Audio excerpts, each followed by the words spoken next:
Olá, eu sou a Alana Tomen, sou pesquisadora em fitopatologia e fitotecnia da Proteplan, trabalho em Mato Grosso há 9 anos e as minhas linhas de pesquisa se concentram principalmente no controle químico de doenças e também na resistência ou tolerância genética nas culturas de soja, milho e algodão.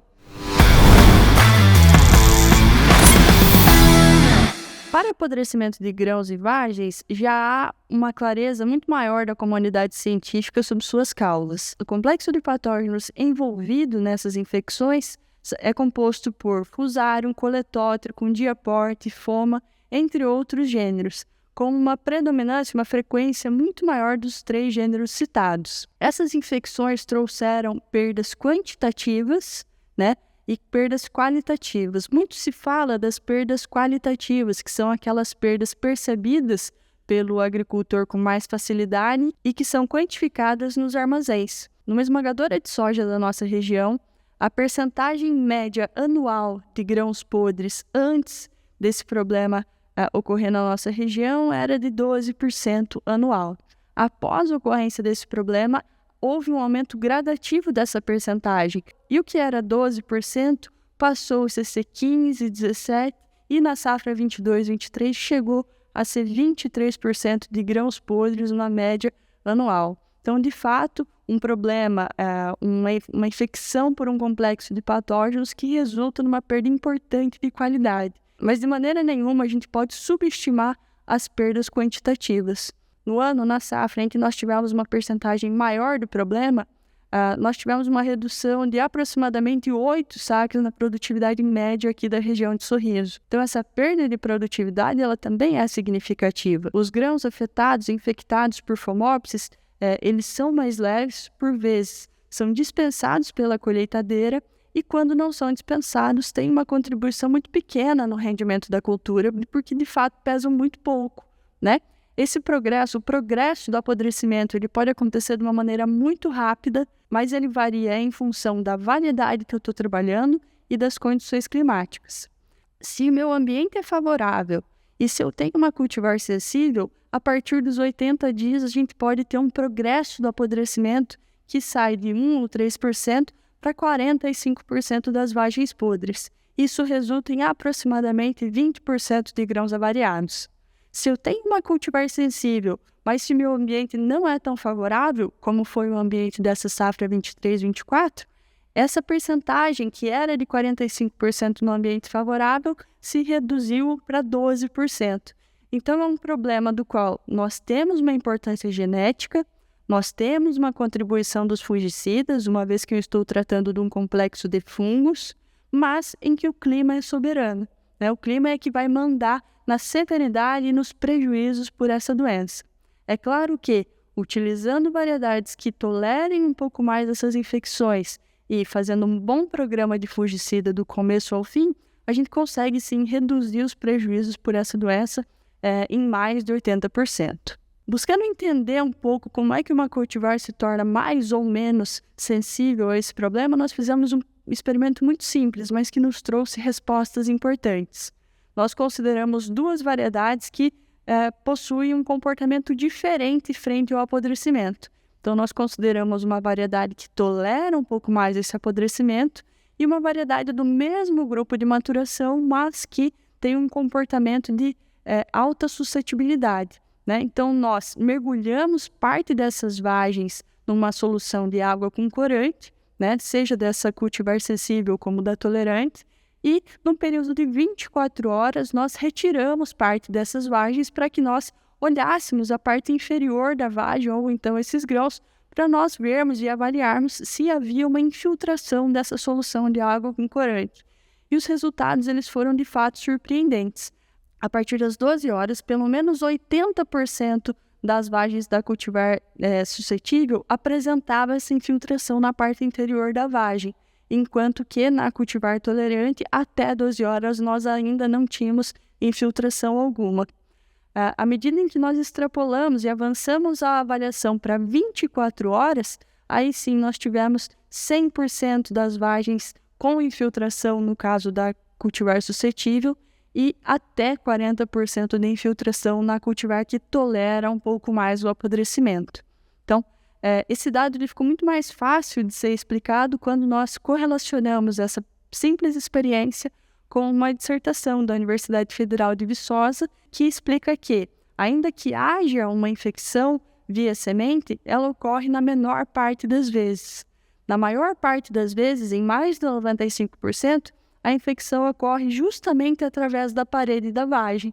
À medida em que eu tenho essa infiltração da umidade do ambiente, eu passo a ter também condições mais favoráveis para a infecção desses patógenos que estão, por vezes, nas folhas, na haste, na própria vagem, para dentro do grão. Então, eu tenho uma condição mais favorável para isso. Nós fizemos esse estudo de infiltração para outras 50 e tantas variedades. É muito difícil de conhecer cada uma delas e sempre ter isso em mente, mas algumas características, elas são muito comuns entre aquelas variedades que possuem uma maior suscetibilidade ao problema. Uma dessas características é o peso de 1.000 grãos.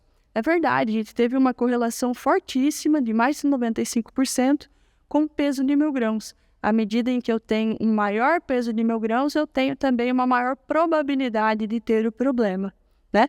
Outra correlação importante foi a correlação ao ciclo.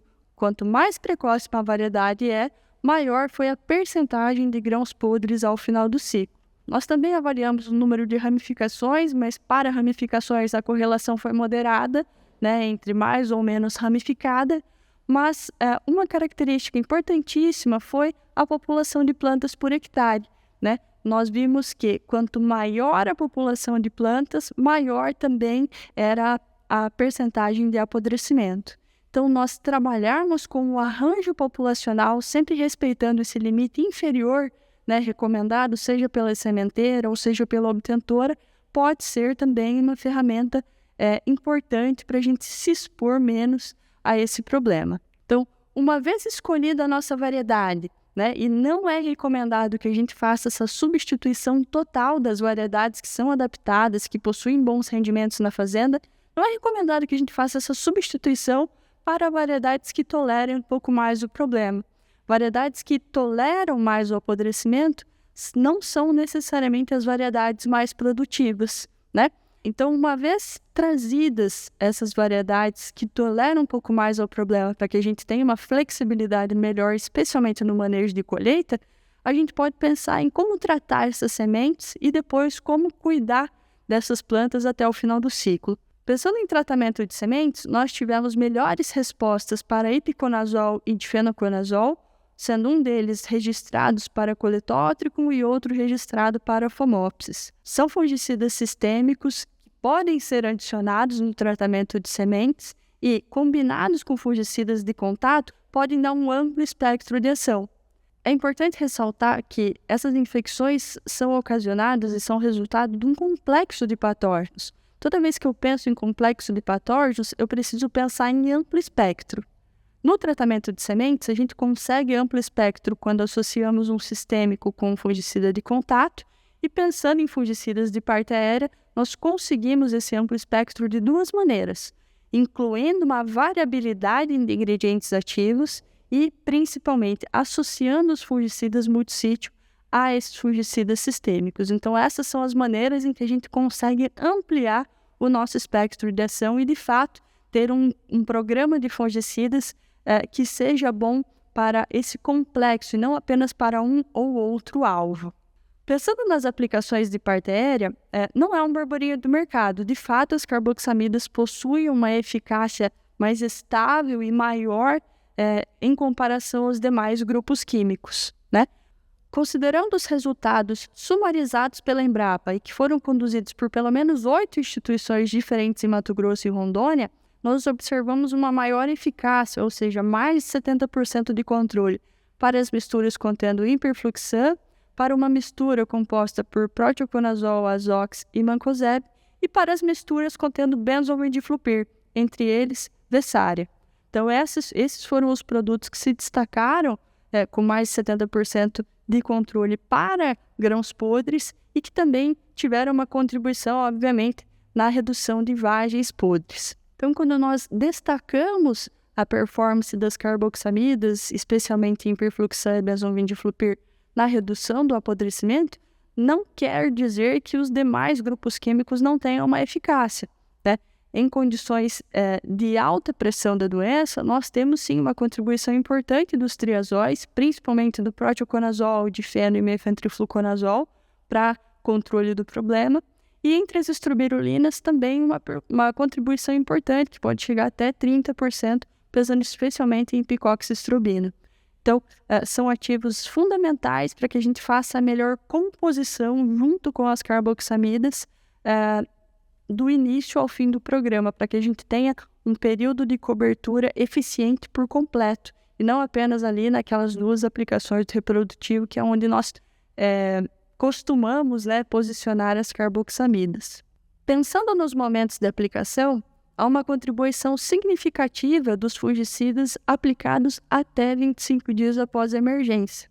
Nós costumávamos chamar essa aplicação de aplicação da fase vegetativa, muito embora hoje mais de 49% das variedades disponíveis no mercado em Mato Grosso floresçam até 30 dias. Então, essa é uma informação importante. Se nós sabemos que o período crítico para controle de antracnose e de apodrecimentos de vagem, de uma maneira geral, se dá da flora canivetinho, é extremamente importante saber quando é que a minha variedade está atingindo flora canivetinho. Hoje, essa fase fenológica se dá muito mais cedo do que há 10, 15 anos atrás. Geralmente, quando nós pensávamos em florescimento, nós associávamos 40, 45 dias após a emergência. Hoje, para as variedades modernas, esse período acontece muito mais cedo. Portanto, se nós estamos pensando no controle de apodrecimento de uma maneira geral, nós precisamos trazer bons ativos já para essa fase. Um dado importante para as recomendações de parte aérea também são as composições, as misturas, as associações de fungicidas sistêmicos com fungicida multissítio. Quando nós tivemos aplicações isoladas de fungicidas protetores, nós tivemos uma performance superior de oxicloreto de cobre frente a mancozeb e a clorotalonil nesse ensaio sumarizado pela Embrapa. Contudo, quando nós pensamos nas associações, seja em mistura de tanque ou seja naquelas misturas que são prontas, nós vemos também uma contribuição significativa de clorotalonil e mancozeb. Então, as recomendações mais seguras visando a redução do apodrecimento de grãos e vagens incluem a adição de variedades que tolerem um pouco mais o problema, isso já está muito bem mapeado, seja pelas empresas de pesquisa privadas ou seja pela própria Embrapa. Então, trazer essas variedades que resistam um pouco mais, que tolerem um pouco mais o apodrecimento numa proporção 80-20, 70-30, permite que a gente mantenha o potencial produtivo da fazenda com aquelas variedades que já são adaptadas para a minha micro-região, e também eu tenho a segurança no momento da colheita, especialmente se a gente tiver uma colheita com invernada de chuva. Então, isso possibilita um manejo melhor da colheita dentro da fazenda. Assim como o sistema de produção reduziu significativamente o número de plantas quebradas, nós também tivemos uma redução significativa de grãos podres apenas em função do sistema. O sistema soja-algodão e soja-girassol apresentaram uma percentagem de apodrecimento muito maior do que o sistema soja-milheto, soja braquiária ou então soja crotalária expectabilis ou ocroleuca. Então, nós pensarmos em trazer essas coberturas, pelo menos em um consórcio na safrinha, certamente nos dará mais segurança para a soja seguinte. E quando nós pensamos em fungicida, nós precisamos considerá-los desde o tratamento de sementes. Então, sempre pensar em amplo espectro, com um fungicida de contato e um sistêmico em tratamento de sementes, sendo o tiran, ipiconazol e difeno boas opções para isso. E, visando as aplicações de parte aérea, nós precisamos pensar em variabilidade de ativos. Então, nós trazemos aquelas carboxamidas que apresentaram uma eficácia estável e superior frente às demais, sem esquecer dos triazóis, sem esquecer das estrobirulinas. Cada um tem o seu papel. Então, nós trazermos aquela estroberulina que possui uma eficácia não só sobre o apodrecimento, mas também sobre as manchas foliares, bem como combinar isso a uma variabilidade de pelo menos 3 ou 2 triazóis diferentes, vai ampliar o nosso espectro de ação e vai nos deixar mais seguro, não só pensando em apodrecimento, mas sim no controle do complexo das manchas foliares. Costumo dizer que o que controla o apodrecimento são as boas práticas agrícolas. É nós pensarmos numa variabilidade de ativos que vai me deixar seguro não apenas do ponto de vista de apodrecimento, mas também frente àquelas doenças que não deixaram de existir só porque o apodrecimento chegou, como a mancha-alvo, como a cercóspora, a septória. Então, à medida em que nós adicionamos aquelas carboxamidas que possuem uma eficácia e uma estabilidade maior frente às outras, combino isso com a estrobilina, que tem o seu papel de dar residual para os fungicidas, se eu adiciono uma variabilidade de pelo menos 2 ou 3 triazóis diferentes, eu passo automaticamente a ter uma redução nas perdas por doenças. Não é porque temos apodrecimento que deixamos de ter aqueles velhos problemas como mancha-alvo, cercóspora, septória. Então, à medida em que eu trago essa variabilidade, considerando aquelas carboxamidas que garantiram uma eficácia e uma estabilidade de controle maior para o apodrecimento, combinando isso com uma estrobilina que tem aquela função de dar residual para os produtos, se eu trago pelo menos 2 ou 3 triazóis diferentes, eu acabo sim aumentando esse espectro de ação, pensando no complexo de fungos causadores aí do apodrecimento, mas também me blindo daqueles velhos inimigos que são as manchas foliares. Importantíssimo a gente pensar em período de cobertura, isso considerando todo o complexo de doenças, né? Nós precisamos fazer a nossa primeira aplicação de fungicida até 25 dias após a emergência, respeitar o intervalo de aplicação, isso é importantíssimo. Por maior que seja o investimento de um produtor no seu programa de fungicida, se ele não respeita esse intervalo de no máximo 15 dias, infelizmente ele não vai ver todo o benefício que esse programa de fungicidas pode dar. Então, respeitando esse intervalo, nós precisamos fazer a última aplicação de fungicidas 25 dias antes da colheita, porque eu tenho 15 dias de residual e esse período de 7 a 10 dias antes da colheita é aquele período em que não há interferência desse período desprotegido sem o residual dos fungicidas. Então, o período de cobertura é importantíssimo também para garantir o sucesso do meu controle do começo ao fim da minha cultura. E é claro que, para nós pesquisadores, também existem aquelas recomendações, ou melhor, as tarefas de casa, que consistem em nós intensificarmos os estudos, seja para apodrecimento, seja para quebramento, sem esquecer dos demais problemas que continuam existindo. É claro que nós devemos cada vez mais intensificar e consolidar as respostas, as contribuições dos fungicidas biológicos ou dos indutores de resistência frente a esse complexo de doenças e continuar ano a ano, estudando com muita profundidade os nossos materiais para que a gente consiga aí sim falar de rentabilidade no controle da soja, para que para aquele material eu consiga sim personalizar o meu programa de aplicações com base naquilo que ele precisa, com base nas suas fortalezas e também a suscetibilidade que cada material inevitavelmente tem.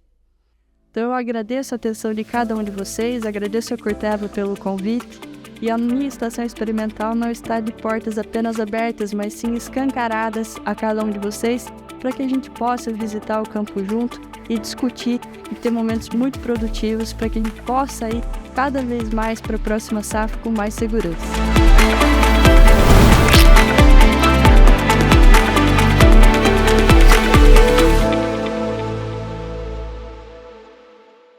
Atenção! Produto perigoso à saúde humana, animal e ao meio ambiente. Uso agrícola. Venda sob receituário agronômico. Consulte sempre um agrônomo. Informe-se e realize o manejo integrado de pragas. Descarte corretamente as embalagens e os restos dos produtos. Leia atentamente e siga as instruções contidas no rótulo, na bula e na receita. E utilize os equipamentos de proteção individual.